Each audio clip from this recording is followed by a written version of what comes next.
โอตระภูยานเชี่ยวชาญมั่นคงสดใสปัจจักตั้งใช้อธิบายถ่ายทอดให้เห็นโอตระภูยานสิ่งที่พระองค์ทรงรู้แต่ไอสไตล์ไม่รู้เหมือนมองไม่เป็นวิทยาศาสตร์ไม่อาจพิสูจน์ประเด็นพระองค์ทรงเห็นเพราะอยู่ในญาณชั้นสูงรู้แจ้งแจ่มชัดการเปลี่ยนแปลง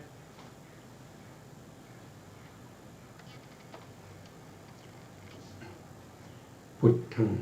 สรณังคัจฉามิธัมมังสรณังคัจฉามิสังฆังสรณังคัจฉามิ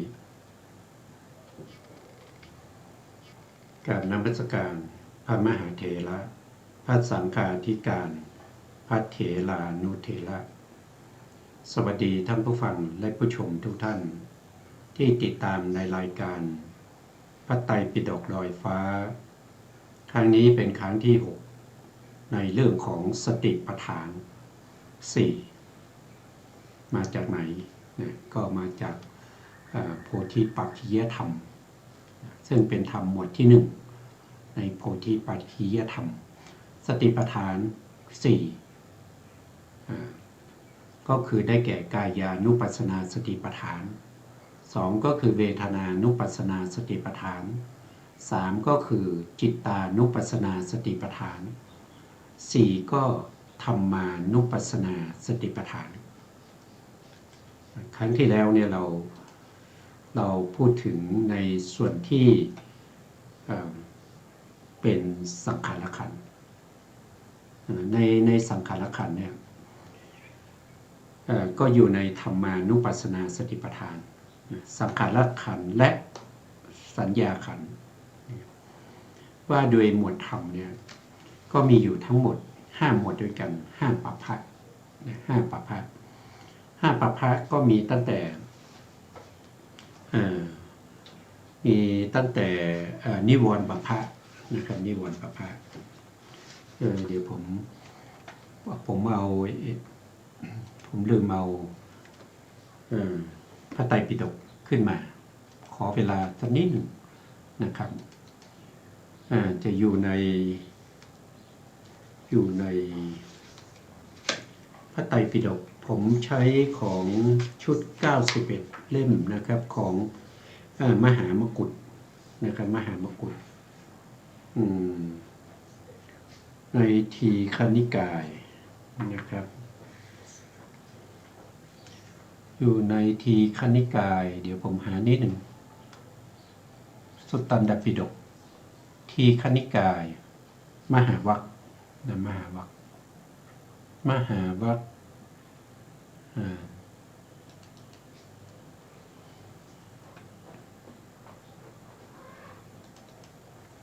แล้วนะครับก็จะอยู่ในหน้าที่273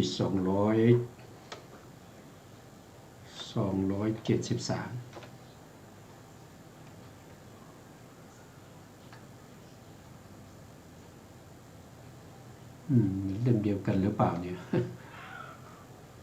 โอ้นี่เป็นโทษทีครับโทษทีตรงนี้คือข้อธรรมนะข้อธรรมทำอะไร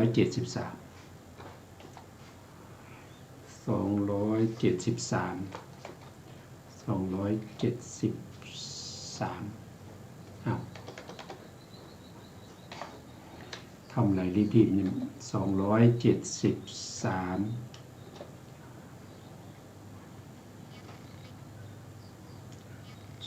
273ไม่มีอะไรก็ทีฆนิกายมหาวรรคมี2เล่มนะครับมหาวรรคมี2เล่มอันนี้เล่มนี้อาจจะเป็นเล่มที่1ต้องเป็นภาคที่2นะครับเดี๋ยวมาแล้ว ก็เสียเวลานิดหนึ่งนะไม่เป็นไรนะเพราะเราจะ273ทำไมรีบร้อนจัง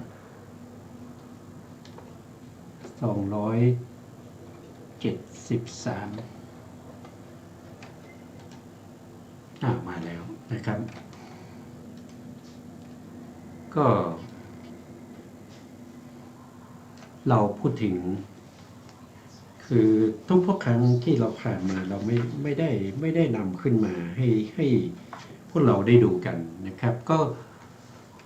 อันนี้ก็คือมาจากพระไตรปิฎกนะครับปิฎกที่สองเรียกว่าสุตตันตปิฎกสุตตันตปิฎกทีฆนิกายทีฆนิกายมหาวรรคจริงๆแล้วก็เล่มที่อยู่ในเล่มที่10นะถ้าเรียงตั้งแต่พระวินัยมาเนี่ยเป็นเล่มที่10นะครับแต่ตรงนี้เขาจะเรียงตามเล่มที่2ภาค2เนี่ยตรงนี้ผมยังไม่ได้ดูว่าเขาเรียงมาจากไหนนะตรงนี้เรียงมาจากไหนก็ยังไม่ได้พูดยังไม่ได้ดูนะครับท่านบอกว่าอันนี้เป็นอุเทศวาระอุเทศวาระก็คือได้แก่วาระที่ว่าโดยย่อนะครับว่าโดยย่อซึ่งว่าโดยย่อเนี่ยเราก็จะศึกษาตอนนี้เรายังไม่ได้เข้ารายละเอียดจริงๆเลยนะครับก็ไปในหน้าที่222นะ222ในเรื่องของ220อยู่ในเรื่องนี้นะ223ในตรงนี้นะธรรมานุปัสสนาสติปัฏฐาน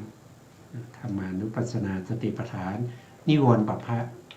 นะครับคือครั้งที่แล้วเราจบในเรื่องของจิตตานุปัสสนาสติปัฏฐานจิตตานุปัสสนาสติปัฏฐานเนี่ยก็จะอยู่ในอยู่ใน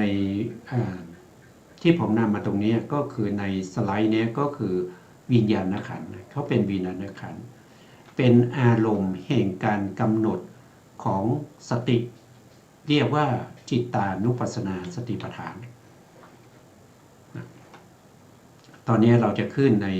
ในข้อที่4นะครับสัญญาขันธ์และสังขารขันธ์เป็นอารมณ์ของการกำหนดของสติเรียกว่าธรรมานุปัสสนาสติปัฏฐานเราก็ไปดูในพระไตรปิฎกเลยนะครับธรรมานุปัสสนาสติปัฏฐานตัวนี้ธรรมานุปัสสนาสติปัฏฐานหมวดที่1นะครับก็เรียกว่าเป็นนิวรณ์ปภะนิวรณ์ปภะนิวรณ์ปภะนี้ก็พูดถึงนิวรณ์5นะครับก็มีนิวรณ์5เราจะพูดโดยย่อๆไปก่อนนะครับเราจะได้ศึกษารายละเอียดอีกทีหนึ่งนะครับตอนนี้เราพูดแค่ย่อๆไปก่อนในธรรมานุปัสสนาสติปัฏฐานนี้มีธรรมอยู่5หมวดในหมวดที่1ก็คือนิวรณ์5นิวรณ์5ก็คือได้แก่กามฉันทะนิวรณ์กามฉันทะนิวรณ์คือความพอใจในกามคุณอารมณ์เกิดความพอใจในกามคุณอารมณ์เมื่อเรากำหนดลมหายใจอยู่หรือว่าเรากำลังกำหนดอิริยาบถอยู่อิริยาบถยืนเดินนั่งนอนหรือว่าอิริยาบถย่อยคูเหยียดก้าวไปข้างหน้าถอยไปข้างหลังเดี๋ยวซ้ายแลขวาอย่างเงี้ยเมื่อเรากำหนดได้ดีนะครับรู้สึกถึงสมาธิรู้ที่ไหนรู้ที่ใจรู้สึกใจมันสงบนะใจมันสงบพอใจสงบเราก็เกิดความยินดีขึ้นมาเข้าไปยินดีในสภาวะธรรมที่เรากำลังกำหนดอยู่อันนั้นก็เรียกว่าเป็น กามฉันทะกามฉันทะในที่นี้ก็เติมคำว่านิวรณ์เข้าไปเพราะว่ากามฉันทะเนี่ยเป็นตัวที่มากั้นไม่ให้เราได้คุณธรรมที่เจริญยิ่งขึ้นไปให้เราติดใจอยู่ในการกำหนดที่จิตมันกำลังเริ่มสงบแต่จิตยังไม่ถึงกับสงบเลยเริ่มสงบเป็นไปกับการกำหนดรู้ถึงอิริยาบถต่างๆหรือว่าการกำหนดรู้ถึงลมหายใจในอานาปานสติหรือว่ากำหนดรู้ถึงปฏิกูลในโกฏฐาสะผมขนเล็บฟันหนังอย่างเนี้ยกามฉันทะก็มายินดีนี่ก็เป็นตัวกั้นนะครับเพราะนั้นพระพุทธองค์ก็ให้เรากำหนดรู้คือตอนนี้ตอนแรกเนี่ยเรากำหนดอิริยาบถอยู่ใช่ไหมเรากำลังกำหนดอิริยาบถแล้วก็จิตใจเริ่มสงบเนี่ยก็มีกามฉันทะนี่เกิดขึ้นเมื่อกามฉันทะเกิดขึ้นเนี่ยกามฉันทะเกิดขึ้นใจเราก็ไปยินดีต่อความสุขเล็กๆน้อยๆที่เกิดขึ้นในขณะที่เรากำลังประพฤติปฏิบัติอยู่ตัวที่เข้าไปยินดีคือกามฉันทะเพราะฉะนั้นกามฉันทะเกิดขึ้นในใจของเรากามฉันทะที่เกิดขึ้นเนี่ยมีอารมณ์ที่แรงกว่าอารมณ์ที่เรากำหนดแต่แรกนั่นก็คืออิริยาบถเมื่อกามฉันทะเกิดขึ้นมีความยินดีนั้นจะปรากฏชัดเจนเขาจะโดยธรรมดาเขาจะทิ้งการกำหนดอิริยาบถแล้วก็มารู้กามฉันทะแล้วมาเป็นกามฉันทะแล้วมายินดีแล้วอันนี้เราก็ต้องกำหนดรู้นะกำหนดรู้ว่าณภายในจิตของเรานะครับว่ามีกามฉันทะเกิดขึ้นแต่ถ้าเราเป็นไปกับกามฉันทะเราก็ยินดีไปกับกามฉันทะเราก็จะไม่ได้คุณธรรมที่สูงขึ้นแต่เมื่อกามฉันทะเกิดขึ้นเราก็รู้ว่ากามฉันทะเกิดขึ้นแล้วก็กำหนดรู้กามฉันทะกามฉันทะลักษณะอย่างนี้เนาะมีความยินดีพอใจชื่นชมยินดีเนี่ยเราก็กำหนดรู้ถึงกามฉันทะรู้ถึงลักษณะของกามฉันทะ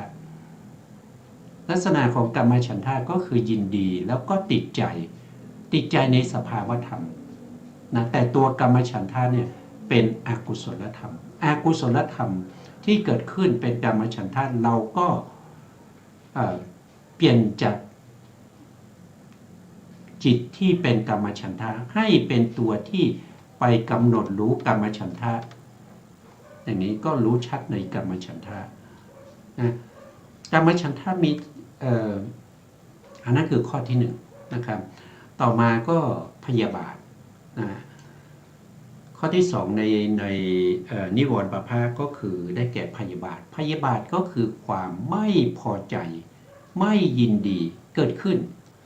เมื่อเรากำหนดอยู่ดีๆนะครับแล้วก็รู้สึกว่ามันไม่เป็นตามที่เราต้องการเราต้องการให้มีความสงบเหมือนเมื่อวานนี้เราทำได้ดี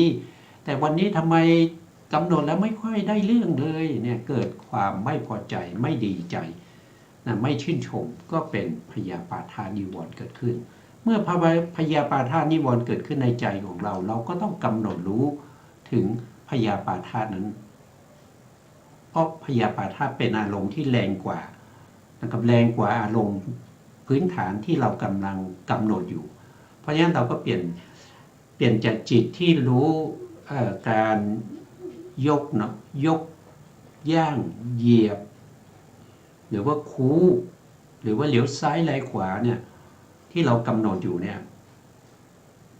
เป็นอารมณ์ที่ไม่มีกำลังแล้วเพราะมีกามฉันทะเข้ามาแทรกกามฉันทะที่เป็นพยาปาทะเข้ามาแทรกมีความไม่พอใจในการกำหนดอิริยาบถเราก็เปลี่ยนจากการดูอิริยาบถไปดูพยาปาทะ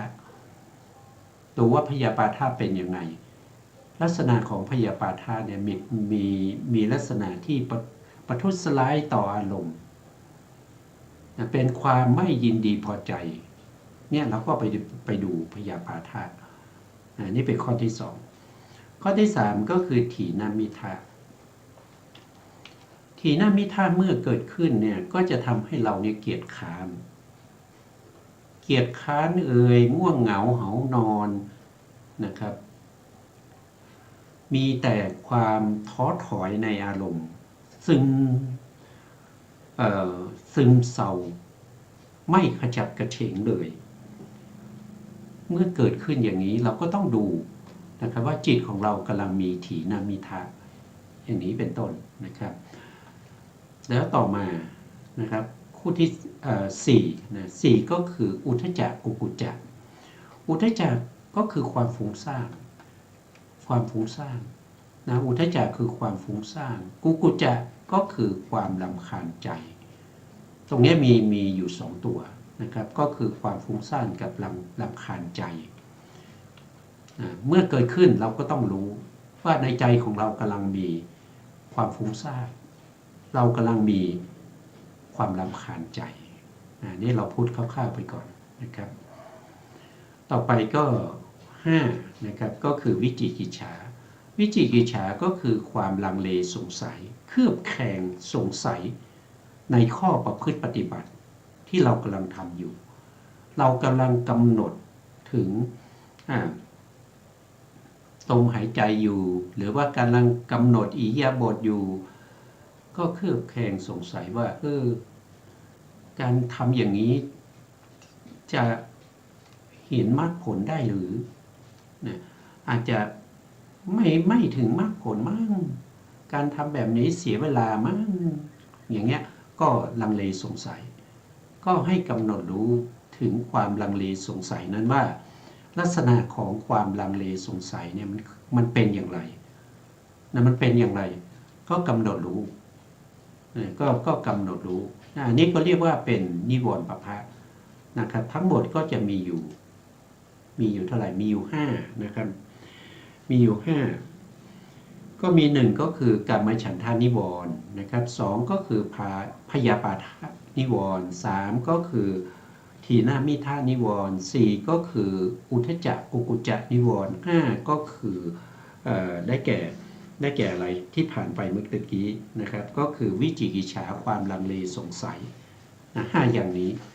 ถ้าเกิดขึ้นในใจเราต้องรู้นะครับเราอย่าปล่อยให้เขาเกิดอยู่โดยไม่รู้นะเขาเกิดก็บอกให้เขาเกิดไปเราก็ไม่รู้นะครับเรานั่งเฉยๆนะครับไม่ได้กำหนดรู้ถึงสภาวะเหล่านี้เลยนะอย่างนี้ไม่ดีนะครับคือเขาเกิดขึ้นเราก็ต้องไปดูแล้วก็ไปดูลักษณะของเขาที่เขาเกิดขึ้นเนี่ยที่ลังเลสงสัยที่เราเรียกว่าลังเลสงสัยเนี่ยเราเอาอะไรมาแยกว่าสภาวะอย่างนี้เป็นความลังเลสงสัยเป็นวิจิกิจฉาที่เราเรียกวิจิกิจฉาเนี่ยทุกคนก็เรียกได้นะครับแต่เข้าไปเห็นแล้วยังสภาวะของวิจิกิจฉาว่า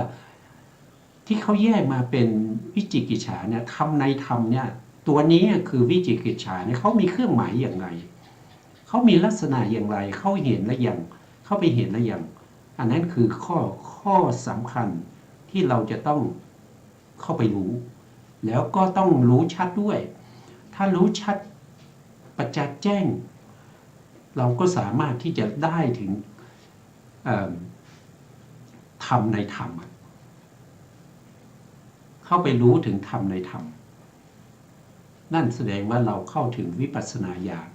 เข้าถึงสติปัฏฐานที่เป็นธรรมานุปัสสนาแล้วธรรมในธรรมเนี่ยก็จะเป็นอย่างนี้นะครับอันนี้ก็ว่าไปคร่าวๆก่อนนะครับต่อมาที่2เนี่ยก็เรียกว่าเป็นขันธปภะนะมีอยู่ทั้งหมด5นะครับ1คือนิวรณ์5นิวรณ์5ก็จะมีรายละเอียดย่อยไปอีก5ข้อแต่ถ้าว่าโดยองค์ธรรมเนี่ยก็จะมีอยู่ถึงมีอยู่ถึง7นะครับก็มีถีนมิทะนี่ก็แยกจากกันนะถีนอันหนึ่งมิทะอันหนึ่งนะองค์ธรรมเขานะคือเราจะต้องแยกให้ได้ว่าอะไรเป็นถีนะอะไรเป็นมิทะแล้วก็ข้อที่เป็น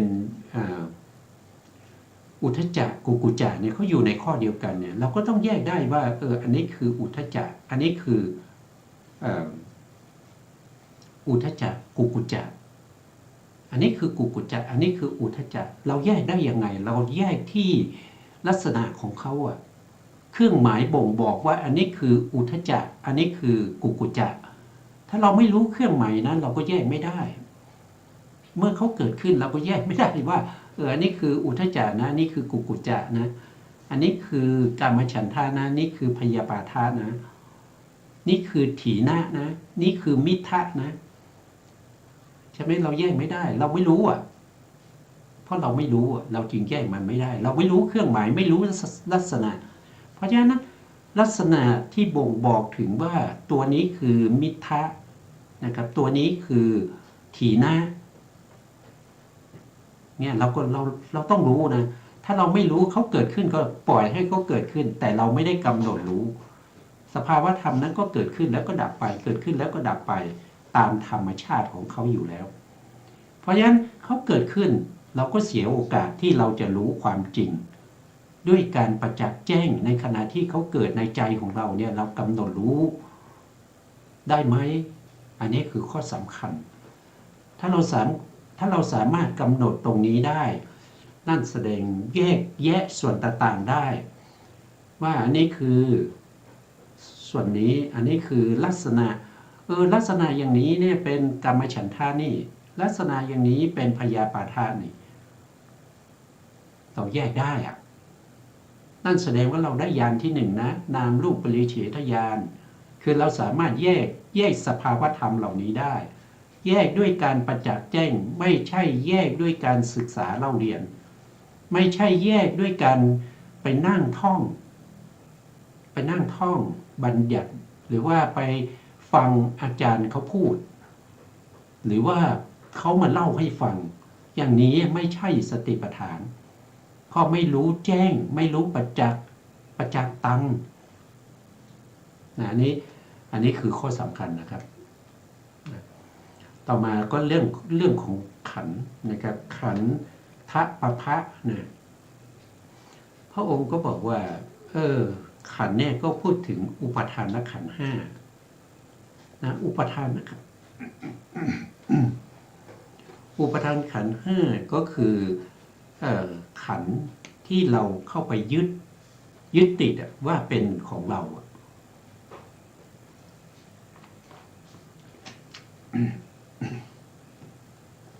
เข้าไปยึดติดรูปก็รูปประขันใช่ไหมเข้าไปยึดติดว่ารูปนี้เป็นตัวเราแขนนี้เป็นแขนเรานะตานี้เป็นตาของเราหูนี้หูเนี่ยเป็นของเรานะหน้าอย่างเนี้ยเป็นของเรารู้ได้ยังไงก็ดูที่กระจกใช่ไหมกระจกเงาก็จะบอกอันเนี้ยหน้าอย่างเนี้ยเป็นเรานะคือเข้าไปยึดติดในเรื่องของรูปขันธ์นะแล้วก็เข้าไปยึดติดถึงเวทนาขันธ์ความรู้สึกสบายความรู้สึกถึงความไม่สบายความรู้สึกเฉยๆพวกนี้เข้าไปยึดติดว่าเป็นเราเจ็บขาเราปวดแขนเราเวียนศีรษะเราปวดตาเราตาลายเป็นเราหมดเลยเข้าไปยึดติดสิ่งพวกนี้เป็นอุปทานเข้าไปยึดติดในขันธ์ห้าเข้าไปยึดติดในรูปเข้าไปยึดติดในเวทนาขันธ์เข้าไปยึดติดในสัญญาขันธ์ฉันจำได้แล้วเธอชื่อนั้นชื่อนี้ฉันจำได้ความจำฉันดีฉันเรียนพระอภิธรรมฉันจำได้ฉันสามารถจะบอกได้ว่าจิตมีเท่าไหร่ยังไงเป็นอย่างนั้นเจตสิกประกอบกับอะไรฉันบอกได้ฉันจำได้เธอจำไม่ได้ทำไมเธอไม่ท่องไม่จำเนี่ยอุปทานเข้าไปยึดติดนะเข้าไปติดในขันธ์ห้าขันธ์ห้ารูปหนึ่งรูปขันธ์สองเวทนาขันธ์สามสัญญาขันธ์สี่สังขารขันธ์แล้วก็ห้าก็คือวิญญาณขันธ์ เข้าไปยึดติดสิ่งเหล่านี้แต่ในขณะที่เรา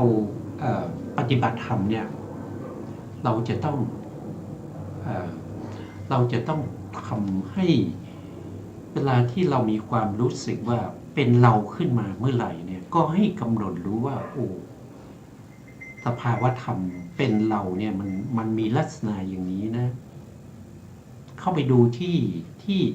ความรู้สึกว่าเป็นเราอะตัวที่เข้าไปยึดว่าเป็นเราอะคืออะไรที่จะเป็นท่านบอกว่าเป็นสิ่งเหล่านี้มันเป็นวิปลาสวิปลาสก็มี4ใช่ไหมครับสุขาวิปลาสอย่างเงี้ยสุขาวิปลาสก็เห็นว่าเราเนี่ยเป็นคนหล่อดีเราสวยตางามนั่นพวกนี้วิปลาสเมื่อเราวิปลาสนั้นข้อที่1ก็คือสุภาพวิปลาสข้อที่2ก็คือนิจจวิปลาสเห็นว่าเที่ยงข้อที่3ก็คือสุขวิปลาสเห็นว่าเป็นสุขข้อที่4ก็คือจิตตวิปลาสคิดว่าเป็นเราเนี่ยความคิดว่าเป็นเราก็คือจิตตวิปลาสที่วิปลาสทั้ง4วิปลาสทั้ง4อย่างนี้เข้าไปทำให้เรามีการเข้าไปยึดมั่นด้วยขันธ์5เข้าไปยึดในขันธ์5อันนี้ก็ต้องกำหนดรู้นะครับเมื่อเกิดขึ้นเนี่ยเราต้องกำหนดรู้แต่ส่วนมากเนี่ยรู้ไม่เท่าทันนะรู้ไม่เท่าทันอุปทานขันธ์5ที่เกิดขึ้นเพราะฉะนั้นเราก็เลยเป็นทาสของกิเลสต่อไป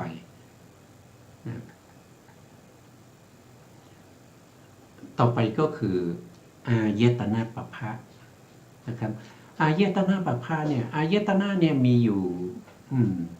ตรงนี้ท่านพูดถึงอายตนะภายใน6นะครับอายตนะภายใน6อายตนะทั้งหมดก็มีอยู่12นะครับมีภายใน6แล้วก็ภายนอก6แต่ตรงนี้ท่านพูดถึงอายตนะภายในอายตนะภายในเป็นสิ่งที่เราติดมากที่สุดอายตนะภายนอกเราก็ยังไม่ค่อยติดเท่าไหร่แต่เราจะติดอายตนะภายในมากเช่นเราจักขายตนะเนี่ยถ้าตาเราเสียไปหรือตาเราเจ็บขึ้นมาอย่างเงี้ยเราจะรู้สึกถึงว่าเราติดตานะครับแต่อายตนะภายนอกที่เป็นคู่กับตานั้นก็คือรูปเรายังไม่ติดเท่าไหร่แต่เราติดภายในมากกว่าติดตามากกว่าถ้าตาเราฝ้าตาเรามัวตาเราเห็นภาพไม่ชัดตาเราสายตายาวสายตาสั้นเนี่ยมันจะมีปัญหาเลยนะครับเพราะฉะนั้นเราติดพวกอายตนะภายในมากกว่าภายนอกเพราะฉะนั้นเวลาที่พระพุทธองค์แสดงพระพุทธองค์ก็จะแสดงอายตนะภายในก่อนมีอยู่6อย่างนะครับก็คือมี1ก็คือจักขายตนะก็คือตานะ2ก็คือโสตายตนะก็คือหู3ก็คือคานายตนะก็คือจมูก4ก็คือชิวหายตนะก็คือลิ้นนะ5ก็คือกายายตนะ6ก็คือมนายตนะก็คือใจกายายตนะก็คือประสาทกายนะครับประสาทกาย5ประสาทกายพวกนี้แหละนะครับเราต้องมีการกำหนดรู้นะเราก็มีการกำหนดรู้เช่นเวลาที่เรากำหนดรู้ถึงการเห็นเนี่ยเราเห็นเนี่ยเราเห็นเนี่ยเราไม่ได้เห็นเป็นผู้หญิงผู้ชายเราไม่ได้เห็นเป็นรูปร่างสันฐานนะครับการเห็นเนี่ยเขาเห็นเฉพาะสีแล้วในขณะที่เห็นแต่ละครั้งเนี่ยเขาเห็นแค่จุดเดียวนะเขาไม่ได้เห็นเป็นรูปร่างเลยเขาเห็นแค่จุดเดียวในวิถีหนึ่งก็เห็นจุดหนึ่งแล้วก็ตาซ้ายกับตาขวาก็เห็นไม่พร้อมกันนะตัวที่เห็นเป็นจิตนั้นอาศัยตาเห็นรูปที่เราตั้งใจจะดูถ้าเราไม่ตั้งใจดูก็จะไม่เห็นยังไงก็คือเห็น ท่านอุปมาเหมือนกับว่ากระจกเงาอะกระจกเงาเนี่ยก็เปรียบเหมือนกับประสาทตากระจกเงานี่คือประสาทตาประสาทตาเนี่ยคือความใสของมหาพุทธรูปที่เกิดจากกรรมแล้วก็สามารถที่จะส่องรูปทางพูดง่ายๆก็คือกระทบกับรูปหมายความว่าเวลากระจกเงาไปวางไว้ตรงไหนเนี่ยรูปที่อยู่ข้างหน้ากระจกเงาเนี่ยก็จะไปปรากฏอยู่ในกระจกเงาใช่ไหมก็เหมือนกับการเห็นใช่ไหมครับเมื่อมีประสาทตาคือความใสของมหาพุทธรูปแล้วก็มีรูปมีสิ่งต่างๆนี้อยู่ข้างหน้าแล้วเราใส่ใจที่จะดูมีแสงสว่างใส่ใจที่จะดูเราก็จะเห็นใช่ไหมแต่การเห็นนั้นนะคือรูปนั้นเข้ามาอยู่ในประสาทตานะเหมือนกับกระจกเงาอ่ะเหมือนกับกระจกเงาอ่ะที่มีรูปเข้าไปเป็นเงาอยู่ในกระจกเพราะฉะนั้นรูปที่เราเห็นก็คือรูปที่เข้าไปอยู่ในความใสคือไปกระทบกับความใสของมหาพุทธรูปที่เกิดจากกรรมนั้นเราเรียกว่าเป็นรูปายตะรู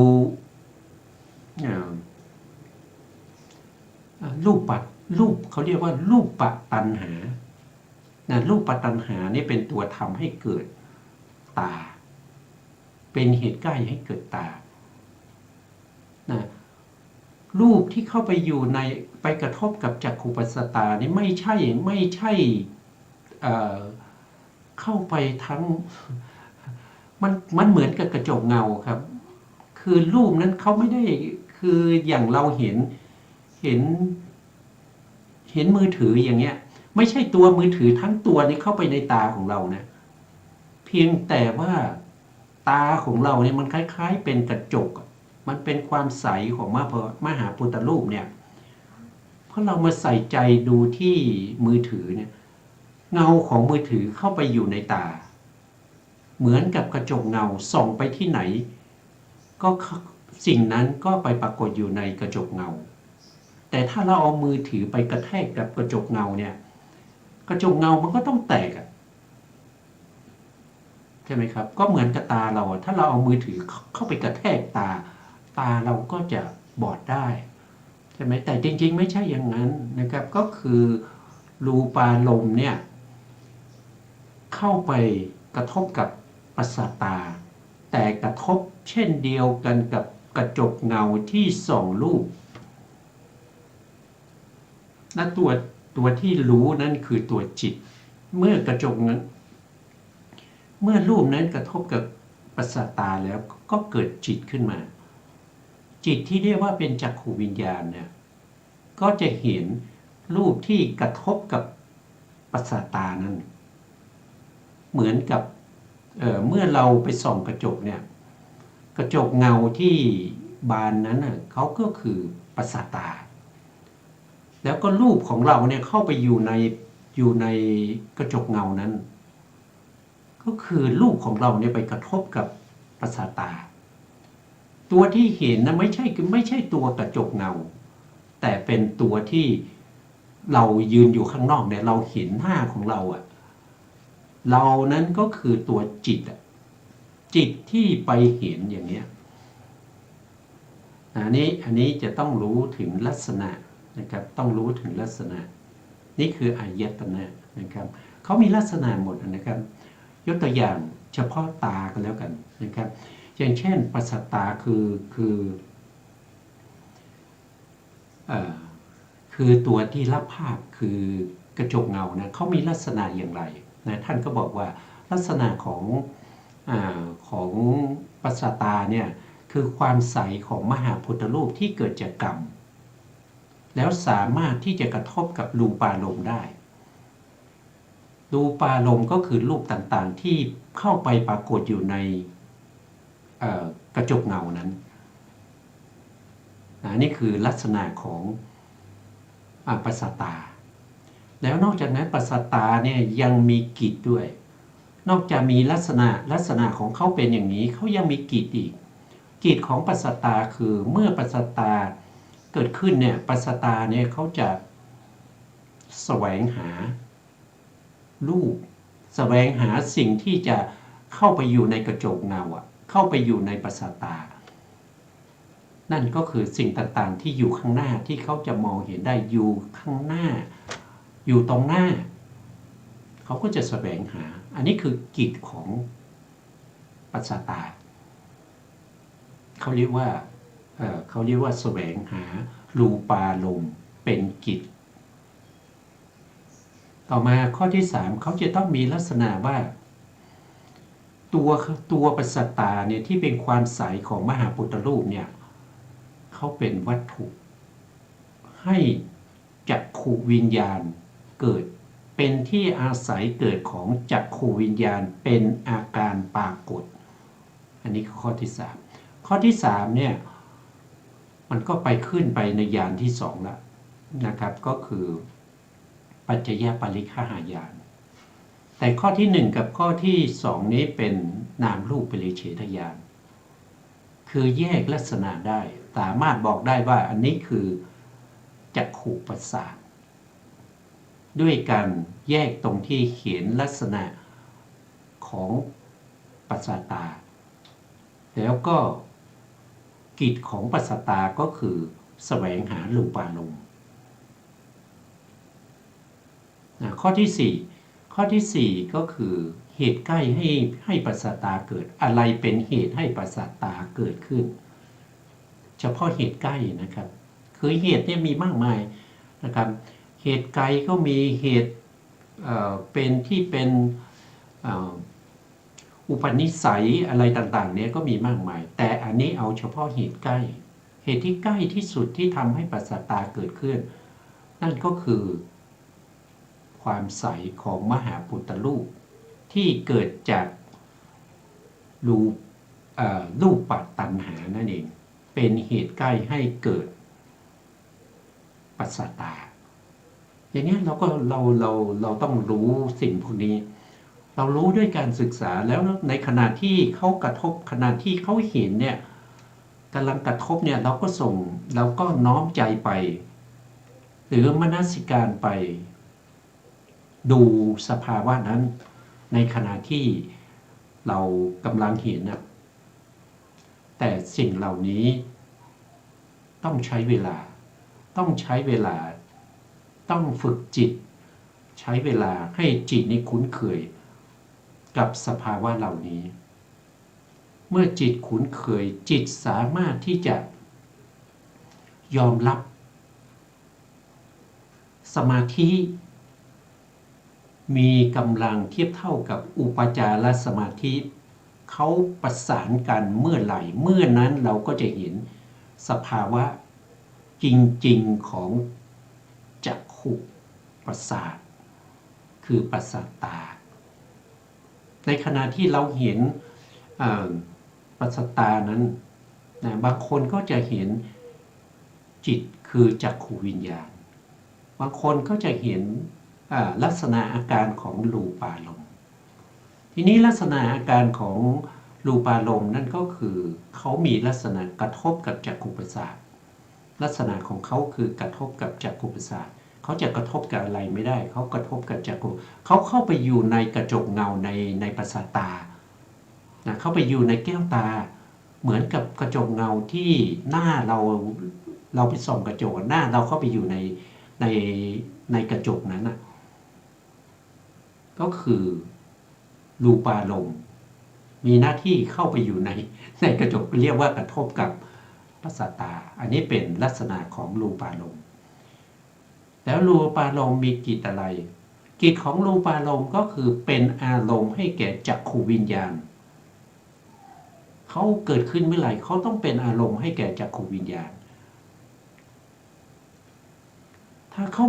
าเกิดขึ้นแล้วเขาไม่ได้เป็นอารมณ์ให้แก่จักขุวิญญาณเราก็ไม่เรียกว่าเป็นรูปารมณ์เราไม่เรียกรูปารมณ์นะแล้วก็อะไรล่ะ เป็นอาการปรากฏอาการปรากฏของรูปารมณ์ก็คือเขาเป็นอารมณ์ให้แก่กามจิต46นะครับกามจิต46ที่สามารถจะที่เกิดขึ้นในวิถีที่เป็นปัญจทวารวิถีเขาเรียกว่าจักขุทวารวิถีที่จิตเรานั้นสามารถเกิดในจักขุทวารวิถีนะที่สามารถเห็นรูปารมณ์นั้นได้อันนี้คือตัวจิตนะครับ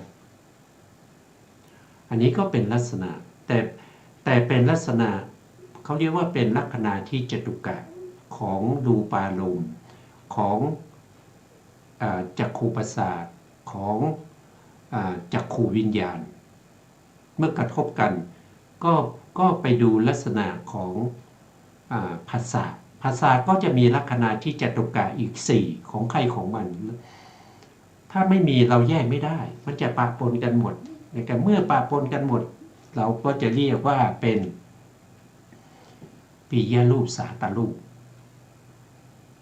ปิยรูปสาตรูปก็คือปะปนกันนะครับปะปนกันไม่ว่าจะเป็นรูปไม่ว่าจะเป็นจิตเป็นเจตสิกมันจะปะปนกันหมดแล้วก็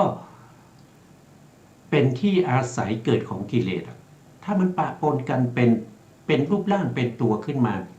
อันนั้นจะเป็นอารมณ์ให้แก่กิเลสได้แต่ถ้าเราแยกออกมาได้ว่าสิ่งแยกเป็นส่วนๆอันนี้คือรูปารมณ์นะนี่คือจักขุประสาทนะนี่คือจักขุวิญญาณนะ3อย่างนี้ประชุมกันก็จะมีผัสสะนะผัสสะเป็นเหตุเป็นปัจจัยให้เกิดเวทนานะครับทำเป็นเหตุเป็นปัจจัยให้เกิดสัญญาก็จะทุกอย่างเนี่ยเขาจะมีลักษณะที่จตุกะอยู่4เหมือนกันหมดนะจะมี4อย่างทุกอันเลยเราสามารถที่จะแยกได้ก็เพราะว่ามันมีลักษณะเหล่านี้แหละลักษณะคือเครื่องหมายที่บ่งบอกถึงว่าเขาเป็นอะไรเพราะฉะนั้นการปฏิบัติธรรมไม่ใช่ไปนั่งแล้วก็ไม่ได้กำหนดอะไรปล่อยจิตปล่อยใจไปนะครับเดินก็ไปเรียนรูปแบบในการเดินยกหนอย่างหนอเหยียบหนอนะครับยกส้นหนอยกหนอย่างหนอลงหนอถูกหนอกดหนอก็ฝึกไปอย่างนี้แต่มองไม่เห็นถึงเขาเรียกว่าอะไรมองไม่เห็นถึงแก่นแท้ของสิ่งเหล่านี้นะเราต้องคือการปฏิบัติเราต้องเข้าถึงสิ่งเหล่านี้นะครับแล้วก็ต้องกำหนดให้สิ่งเหล่านี้เป็นความเคยชินของความรู้สึกของเราเมื่อไหร่เขามีความเคยชินต่อสภาพเหล่านี้เขาสามารถแยกได้ด้วยอัตโนมัติเหมือนกับปัจจุบันเนี่ยเราก็แยกอัตโนมัติว่าคนที่เดินมานะเป็นพ่อนะคนที่นั่งรออยู่ตรงนั้นนะเป็นลูกของคนนั้นนะเนี่ยเราก็ด้วยความชำนาญเราก็รู้ได้ใช่ไหมครับเรารู้ได้เราเป็นครูเราเป็นอันนี้ก็ต้องรอใช่ไหมเราก็รอผู้ปกครองมารับอะไรรับลูกเขาถ้าเราไม่รู้จักเนี่ยเราจะให้ไปไหมมีคนมาขอรับเด็กชายกออย่างเงี้ยแล้วก็ไม่เคยเห็นหน้าอะไรถามว่าคุณเป็นพ่อเขาหรือก็ไม่ใช่คุณพ่อเขาใช้มาหรือก็ไม่ใช่อยู่ๆก็มาขอรับอย่างเงี้ยคุณจะให้ลูกเขาไปเหรอให้เด็กไปกับเขาใช่ไหมเนี่ยมันไม่รู้จักไม่รู้มันก็อย่างที่เราปฏิบัติทำอยู่ทุกวันเนี่ยเราไม่รู้เพราะฉะนั้นการที่เราไม่รู้เราจึงไม่สามารถเข้าถึงนามรูปปริเฉทญาณได้ถ้าเราไม่เข้าถึงนามรูปปริเฉทญาณเราไม่เข้าถึงปัจจยปริคหญาณเราไม่เข้าถึงสัมมาสนญาณเราไม่มีโอกาสที่จะเห็น ความเกิดขึ้นความตั้งอยู่และความดับไปคือเราไม่มีโอกาสที่จะเห็นเลยว่าอนิจจังทุกขังอนัตตาแต่ที่เราพูดอยู่ทุกวันเนี่ยมันเป็นการได้ยินได้ฟังมามันเป็นการศึกษาเล่าเรียนมาแต่จริงๆแล้วยังไม่ปรากฏแก่เราเพราะเรายังแยกรูปแยกนามไม่ได้เรายังไม่เข้าถึงเหตุปัจจัยของรูปนามต้องแยกรูปแยกนามก่อนแล้วก็ไปเหตุปัจจัยแล้วก็ไปสัมมาสนญาณสัมมาสนญาณถึงจะเห็นความเป็นอนิจจังทุกขังอนัตตาณตรงนั้นท่องก็ท่องได้นะครับไม่มีปัญหาแต่มองไม่เห็นนะครับเพราะฉะนั้นอายตนะก็มีอยู่6อย่างนะครับอันนี้เป็นสลายตนะนะก็มีตานะครับมีหูมีจมูกมีลิ้นแล้วก็มีกายสุดท้ายก็ใจนะมีอยู่6อย่างต้องกำหนดรู้สิ่งเหล่านี้นะครับรู้ได้ยังไงว่าเป็นตารู้ได้ยังไงเป็นหูก็ลักษณะที่จตุกาศนั่นแหละเป็นตัวบอกเราว่าอันนี้คือตาอันนี้คือหูนี่ก็ผ่านไปนะครับต่อไปนี่ก็ท่านก็อธิบายคือเราจะต้องกลับมาทบทวนอีกครั้งหนึ่งนะครับรายละเอียดนะแต่นี่เราผ่านไปก่อนนะครับเพื่อให้คุ้นเคยกับคำพวกนี้ก่อนนะจากอายตนะปัปพะแล้วก็มาเป็นโพชฌงค์ปัปพะโพชฌงค์ปัปพะนี้ก็มีอยู่เท่าไหร่มีอยู่7นะครับโพชฌงค์7นะโพชฌงค์7โพชฌงค์7ก็มีสติสัมโพชฌงค์เมื่อสติสัมโพชฌงค์เกิดขึ้นก็ต้องรู้ลักษณะนะรู้คือรู้ลักษณะของเขานะไม่ใช่เกิดขึ้นแล้วก็ไม่รู้แต่ทำเฉยๆนะครับแต่บอกว่ารู้แล้วนะครับแต่ถ้าถามว่าเขามีลักษณะอย่างไรก็ตอบไม่ได้นะครับว่าสติสัมโพชฌงค์มีลักษณะอย่างไรก็ตอบไม่ได้นะแล้วก็ธรรมวิจยะสัมโพชฌงค์นะ2ก็คือธรรมวิจยะสัมโพชฌงค์นะ3ก็คือได้แก่วิริยะสัมโพชฌงค์4ก็คือปิติสัมโพชฌงค์5ก็คือปัสสัทธิสัมโพชฌงค์6ก็คือสมาธิสัมโพชฌงค์7ก็คือสมาธินะสมาธิสัมโพชฌงค์สมาธิสัมโพชฌงค์แล้วก็7ก็คืออุเบกขาสัมโพชฌงค์อุเบกขาสัมโพชฌงค์ก็มีอยู่7ข้อด้วยกันนะครับโพชฌงค์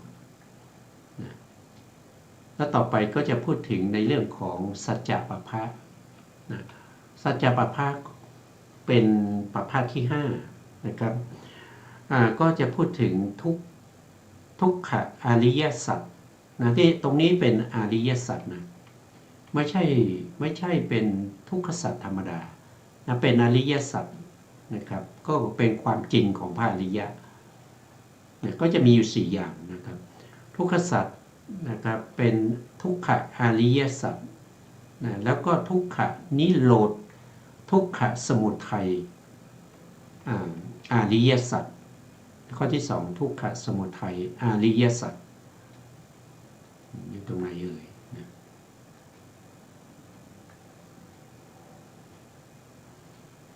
รายละเอียดนี้เรา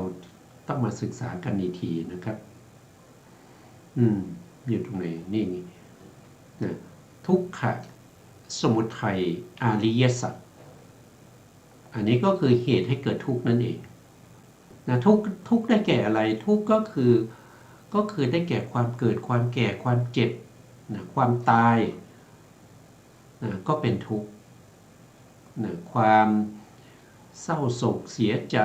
ร้องไห้รำพันนะครับความคับแค้นใจปรารถนาสิ่งใดแล้วไม่ได้สิ่งนั้นนะครับพลัดพรากจากสิ่งที่เป็นที่รักที่ชอบใจนะประสบกับสิ่งที่ไม่ชอบใจก็เป็นทุกข์แล้วก็มาจากไหนก็มาจากสมุทัย สมุทัยคืออะไรสมุทัยก็คือเหตุให้เกิดทุกข์เหล่านั้นทุกขสมุทัยอริยสัจเนี่ยก็ในที่นี้ก็คือได้แก่ตัวโลภะคือตัวตัณหานะกามตัณหาภาวะตัณหาวิภาวะตัณหาเหล่านั้นเป็นเหตุเป็นปัจจัยนะครับต่อไปข้อที่3นะข้อที่3ก็คือได้แก่นิโรธะทุกขานิโรธะอริยสัจก็คือได้แก่ที่ดับทุกข์นะครับอยู่ตรงไหนเอ่ยอยู่ตรงนี้ทุกขานิโรธะอริยสัจตัวนี้องค์ธรรมได้แก่ตัวพระนิพพานนะครับได้แก่พระนิพพานพระนิพพานเป็นที่ดับทุกข์แต่ที่เราดับทุกข์ทุกวันนี้ก็คือดับทุกข์ชั่วคราวนะครับตัดทานฆ่าประหารคือดับได้เป็นครั้งเป็นคราวหรือว่าวิคัมภนประหารก็คือด้วยการข่มไว้ก็คือเข้าฌานนะครับโลกียฌานเหล่านั้นแต่พระนิพพานเป็นที่ดับทุกข์โดยความเป็นสมุเฉทนะเห็นนิพพาน4ครั้งก็จะได้เป็นพระอรหันต์เห็นนิพพานครั้งแรกก็เรียกว่าโสดาปัตติมรรคเห็นนิพพานครั้งที่2ก็เรียกว่าเป็นสกทาคามีมรรคครั้งที่3ก็จะเป็นอนาคามีมรรคครั้งที่4ก็เป็นอรหันตมรรคก็จบสิ้นกิจที่จะต้องทำในพระพุทธศาสนานะครับไม่มีอะไรให้ทำแล้วนะครับถ้าเห็นพระนิพพาน4ครั้งอย่างนี้นะต่อไปก็คือข้อที่4นะอริยสัจข้อที่4ก็คือทุกขปฏิปทาอริยสัจนะครับอยู่ตรงไหนทุกขนิโรธคามินีปฏิปทาอริยสัจคือข้อประพฤติปฏิบัติให้เข้าถึงความดับทุกข์ได้แก่อะไรก็ได้แก่มรรคมีองค์8นะครับมรรคมีองค์8ก็มีสัมมาทิฏฐิสัมมาทิฏฐิคือความเห็นชอบท่านบอกว่ามีองค์8นะครับสัมมาทิฏฐิคือความเห็นชอบในถ้าว่าโดยอภิธรรมก็เห็นชอบอยู่8ประการถ้าว่าโดยพระสูตรก็จะมีมากกว่านั้นนะครับจำไม่ได้มีเท่าไหร่นะครับเห็นชอบในอริยสัจสี่เห็นชอบเห็นทุกข์นะเห็นให้เกิดทุกข์เห็นที่ดับทุกข์เห็นข้อปฏิบัติให้ถึงที่ดับทุกข์อันนี้ก็4แล้วนะ8อย่างนะแล้วก็เห็นขันธ์อายตนะธาตุที่เราเคยมีมาตั้งแต่อดีตคือภพที่แล้วนะแล้วก็เราก็ยังจะต้องมีต่อไปในภพหน้าถ้าเรายังไม่ได้เป็นพระอรหันต์แล้วก็เห็นขันธ์อายตนะธาตุทั้งหลายที่เป็นปัจจุบันแต่จริงๆแล้วเห็นปัจจุบันนะแล้วก็สาวไปหรือถ้าเรายังไม่เห็นปัจจุบันเนี่ยเรายังไม่เห็นขันธ์5ในปัจจุบันเรายังไม่เห็นอายตนะในปัจจุบันเรายังไม่เห็นธาตุในปัจจุบันเนี่ยเรายังไม่เห็นความจริงถ้าเราเห็นปัจจุบันเราก็สามารถที่จะอุปไมยหรือว่าอนุมานไปในอดีตได้ว่าในอดีตเราก็เคยมีมาแล้วสิ่งเหล่านี้เหมือนกันเลยนะเหมือนกับปัจจุบันนี้แหละนะแต่ถ้าเรายังไม่เป็นพระอรหันต์เราก็จะต้องมีต่อไปในอนาคตนะเรายังจะต้องมีต่อไปในอนาคตนะในภพหน้าเรายังมีอย่างนี้อีกอันนี้คืออันนี้ได้มาอีก3ข้อนะครับได้มาอีก3ข้อเมื่อกี้อริยสัจ4ก็4ใช่ไหมครับรวมก็เป็น7แล้วก็ยังมีอีกข้อหนึ่งก็คือเห็นปฏิจจสมุปบาทนะครับต้องเห็นปฏิจจสมุปบาทนั่นก็คือเห็นอวิชชาเป็นเหตุเป็นปัจจัยให้เกิดสังขารอย่างเงี้ย แล้วสังขารเนี่ยเป็นผลของอวิชชาแล้วสังขารนี่ก็เป็นเหตุเป็นปัจจัยให้เกิดต่อไปก็คือนามรูปนะครับนามรูปเป็นเหตุเป็นปัจจัยให้เกิดต้องเกิดวิญญาณก่อนเนี่ยอวิชชาสังขารวิญญาณนามรูปสลายตนะผัสสะเวทนาตัณหาอุปทานภพชาติชราพวกนี้เป็นเหตุเป็นปัจจัยกันนะครับเป็นเหตุเป็นปัจจัยนะครับมาจากไหนก็คืออิทธปัจจยตาหรือปฏิจจสมุปบาทอวิชชาเป็นปัจจัยให้เกิดสังข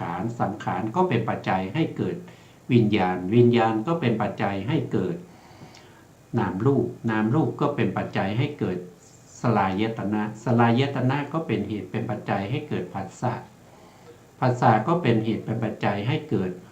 เวทนาก็เป็นเหตุเป็นปัจจัยให้เกิดตัณหาก็เป็นเหตุเป็นปัจจัยให้เกิดอุปทานยึดมั่นอุปทานก็เป็นเหตุเป็นปัจจัยให้เกิดภพก็เป็นเหตุเป็นปัจจัยให้เกิดชาติก็เป็นเหตุเป็นปัจจัยให้เกิดชรามรณะอย่างนี้ก็เป็นคู่กันนะครับก็เป็นเหตุเป็นผลกันอันนั้นก็คือการเห็นชอบก็คือเห็น8ประการเหล่านี้อันนี้เรียกว่าเป็นสัมมาทิฏฐิส่วนสัมมาสังกัปปะนั้นก็คือความดำริชอบดำริในการออกจากกามก็คือเนกขัมมะสังกัปปะดำริออกจากการเบียดเบียนดำริออกจากการประทุษร้ายจองเวรอาฆาตมาตร้ายอะไรพวกนี้นะครับก็คือพยาปาทออกจากพยาปาทะสังกัปปะก็จะเป็นพยาปาทะสังกัปปะนะครับแล้วก็วิหิงสาก็เป็นวิหิงสาสังกัปปะก็คือดำริออกจากมิจฉาสังกัปปะ3ก็เรียกว่าความดำริชอบการเจรจาชอบก็เว้นจากวจีทุจริตทั้ง4นะครับเว้นจากวจีทุจริตทั้ง4แต่วันนี้เราก็ไว้แค่นี้ก่อนนะครับเวลาหมดนะเวลาเราหมดแล้วนะเราจะพบกันใหม่ในโอกาสต่อไปนะครับสุดท้ายนี้ขอกราบขอบพระคุณพระครูสมุทรวิสุวัฒน์วรกิจโจผู้อำนวยการสถานีวิทยุเพื่อการศึกษาพระพุทธศาสนาและวัฒนธรรม FM 104.5 เมกะเฮิรตซ์วัดฝายหินจังหวัดเชียงใหม่และขอกราบขอบพระคุณพระครูปริยัติยานุศาสตร์ขอบคุณท่านผู้ฟังและผู้ชมทุกท่านที่ติดตามในรายการ